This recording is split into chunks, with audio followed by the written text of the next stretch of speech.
ദുബായിലെ യാത്രകൾ ഇനി കൂടുതൽ സുഗമമാകും. ബർദുബായിയെ ദുബായ് ഐലൻഡുമായി ബന്ധിപ്പിക്കുന്ന 8 വരിയുള്ള വമ്പൻ പാലം വരുന്നു. ക്രീക്കിന് മുകളിലൂടെയാണ് RTA പുതിയ പാലം നിർമ്മിക്കുന്നത്. ബർദുബായിക്ക് ചുറ്റുമുള്ള ഗതാഗതം സുഗമമാക്കുന്നതിനായി ദുബായ് ക്രീക്കിന് മുകളിലൂടെ 1.425 കിലോമീറ്റർ നീളത്തിൽ പാലം നിർമ്മിക്കുമെന്ന് റോഡ്സ് ആൻഡ് ട്രാൻസ്പോർട്ട് അതോറിറ്റി അധികൃതർ അറിയിച്ചു. ബർദുബായിയെ ദുബായ് ഐലൻഡ്സുമായി ബന്ധിപ്പിക്കുന്ന പാലത്തിന്റെ നിർമ്മാണത്തിനായി ദുബായ് ഹോൾഡിംഗിന് 78.6 കോടി ദിർഹത്തിന്റെ കരാർ നൽകി. ഇരു ദിശകളിലും 4 വരികളുള്ള പാലത്തിലൂടെ മണിക്കൂറിൽ 16,000 വാഹനങ്ങൾക്ക് കടന്നു പോകാനാകും. ഇൻഫിനിറ്റി പാലത്തിനും പോർട്ട് റാഷിദ് വികസന മേഖലയ്ക്കും ഇടയിലായി ക്രീക്കിൽ നിന്ന് 18.5 മീറ്റർ ഉയരത്തിലാണ് പാലം നിർമ്മിക്കുക.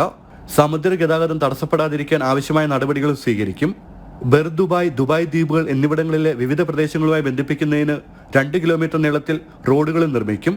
കാൽനട യാത്രികർക്കും സൈക്കിൾ യാത്രികർക്കുമായി പ്രത്യേക പാതകളും പാലത്തിലുണ്ടാകും.